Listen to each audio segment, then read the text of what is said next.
میں یہ بھی عرض کر دینا چاہتا ہوں کہ جمعیت علماء اسلام کی مرکزی مجلس عاملہ کا اجلاس ہوا. اس سے پہلے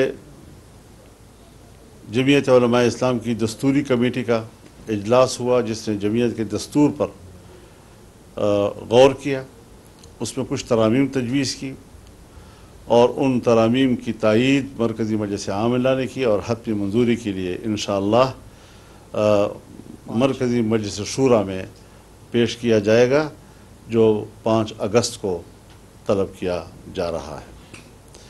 تو اس اعتبار سے ہم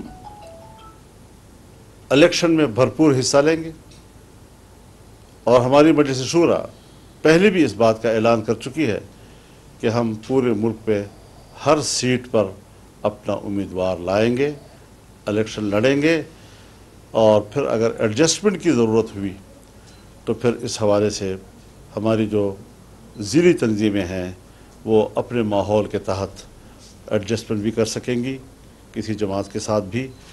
تو یہ چیزیں ہماری مرکزی مجلس عاملہ نے طے کی ہیں، اور انٹرا پارٹی الیکشن کے لیے آج سے 1 محرم سے ہماری رکن سازی کا آغاز ہو رہا ہے، اور انشاءاللہ العزیز پہلے مرحلہ جو ہے ہمارے رکن سازی کا ہوگا، اور یہ ہم عوام میں جائیں گے، ہم پبلک میں جائیں گے، ہم کارکنوں میں جائیں گے، اور ایک عمومی طور پر لوگوں کو دعوت دیں گے اس قافلہ حق میں شامل ہونے کے لیے.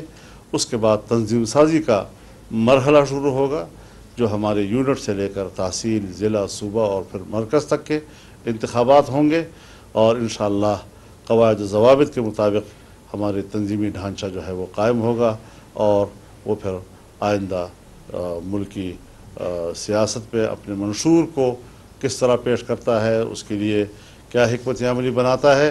ہم الیکشن میں انشاءاللہ جمعیت علماء اسلام کا منشور لائیں گے، اور ایک بھرپور منشور جو قرآن و سنت کی روشنی میں ہے. انشاءاللہ پاکستان کے مسائل کا حل وہی ہے.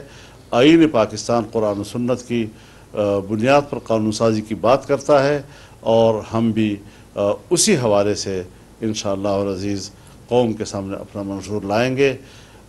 اللہ تعالی ہمارا حامی و ناصر ہو. نئی رکن سازی کے لیے ہم نے مولانا عطاء الحق درویش صاحب، جو ہمارے صوبہ خیبر پختونخوا کی جمعیت کے جنرل سیکرٹری ہیں، وہ ہمارے الیکشن کمشنر ہوں گے، مرکزی ناظم انتخاب ہوں گے، اور وہ رکن سازی کی نگرانی کریں گے. ملک مستحکم معیشت کی طرف گامزن، اسٹاک ایکسچینج بھی مثبت رخ دکھانے لگا. معیشت کی صورتحال بہتری کی طرف جا رہی ہے. ہم IMF کے قرضہ ملنے کے بعد اس صورتحال کو بہتر مزید کیسے کر سکتے ہیں؟ قرض بحالی کے روشن امکان. بول نے نبھائی اپنی صحافتی ذمہ داریاں. مہنگائی سے پریشان عوام کے لیے اٹھائی آواز. رپورٹر اور اقتصادی ماہرین کے سب سے بڑے پینل کے ساتھ بول کی مشن معیشت کی سب سے بڑی ٹرانسمیشن 63% عوام نے دیکھی اپنی اسکرینز پر. اگر 21ویں صدی کی ہم انڈسٹری کی کوئی بات کریں تو اس میں پھر انفارمیشن ٹیکنالوجی جو ہے وہ ٹاپ پر آتی ہے.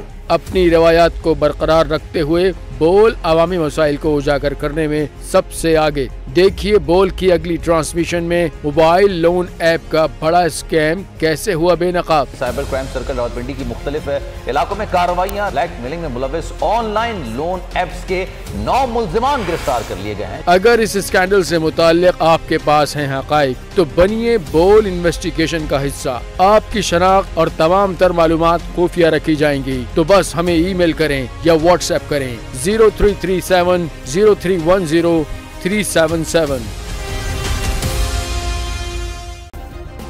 سبسکرائب کریں اور بیل دبائیں تاکہ کوئی خبر رہ نہ جائے.